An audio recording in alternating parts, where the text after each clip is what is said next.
Hello student, this is 7th lecture of Science Chapter 1 Class 5th। तो सबसे पहले तो आपको अपनी नोटबुक पे क्या करने होंगे, डिफाइन द टर्म्स, ऐसे आप हेडिंग डालेंगे, चैप्टर 1 डालेंगे और ये सारी डिफाइन अपनी नोटबुक पे करेंगे कि फ्यूजन क्या होता है, डिस्पर्सल स्पाइन क्या होते हैं, हुक्स क्या होता है, कल्टीवेशन और इंसेक्टिसाइड्स क्या होते हैं, ये सब हम अब चैप्टर में डिस्कस कर चुके हैं। तो यहाँ पे इसलिए दोबारा से नहीं समझाया जा रहा आपको, क्योंकि हम समझ चुके हैं ये सारी चीज़ें। फिर देखिए आपके टिक द करेक्ट हैं। They store food for the baby plant, baby plant के लिए स्टोर फूड करते हैं, कौन करते हैं, कॉटिलीडन्स। मोनोकॉट्स है, मोनोकॉट्स में कितने कॉटिलीडन्स होते हैं, 1, मोनो माने होता है 1। पेज नंबर 14 है। Page number 15 are non flowering plant, ये नॉन फ्लावरिंग प्लांट है, इनमें फूल नहीं होते, तो ये सभी ऐसे हैं, तो ऑल ऑफ दीज हो जाएगा। It is harvested at the end of monsoon season, तो मानसून सीजन में ये क्या होता है, पक के तैयार हो जाता है। तो कौन सी फसल है, राइस की फसल है। फिर यहाँ पे हमें 2 एग्जाम्पल्स देने हैं डाइकॉट्स के, तो पीस और बीन्स इनमें डाइकॉट्स होते हैं, मोनोकॉट्स के राइस, व्हीट। अंडरग्राउंड स्टेम कौन सा है, पोटैटो, जिंजर।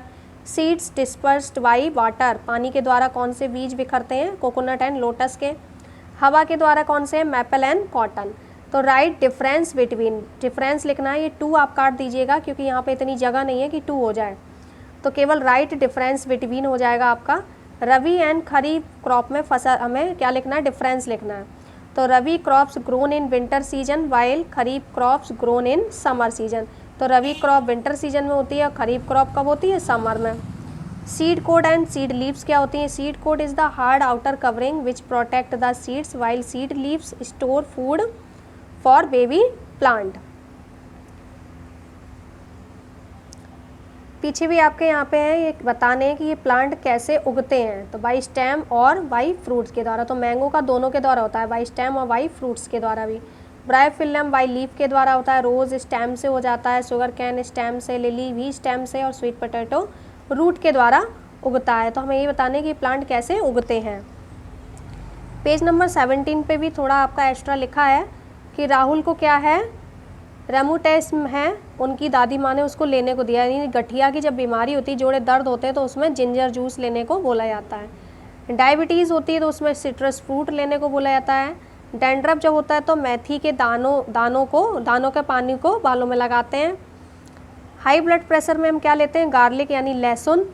और कफ और जब कोल्ड हो जाती है तो क्या लेते हैं, जिंजर लेते हैं। तो ये आपको अपनी बुक में फिल करने हैं इस तरीके से। तो सारी एक्सरसाइज आपको अपनी बुक में फिल करनी है। नोटबुक पे आपको डिफाइन द टर्म्स लिखने हैं। फिर उसके बाद आप क्या लिखेंगे, ये क्वेश्चन आंसर आपके 4 हैं, ये लिखेंगे। Define germination, which factors are necessary for it, why is dispersal of seed important, which are the different part of flower, list the various steps involve in cultivation of crops. तो ये आपके question answer है जो आप अपनी notebook पे लिखेंगे। इसके अलावा चैप्टर बेस्ड 3 क्वेश्चन आंसर और हैं जो आप इनको करने के बाद इनके नीचे आप हेडिंग डालेंगे एक्स्ट्रा क्वेश्चंस, तब वो आप करेंगे। सारा वर्क आपको सेंड किया जाएगा जिससे आप अपनी नोटबुक पे कर लेंगे। तो बाकी जो बुक में फिल है वो आपको बुक में ही करना है सारा काम।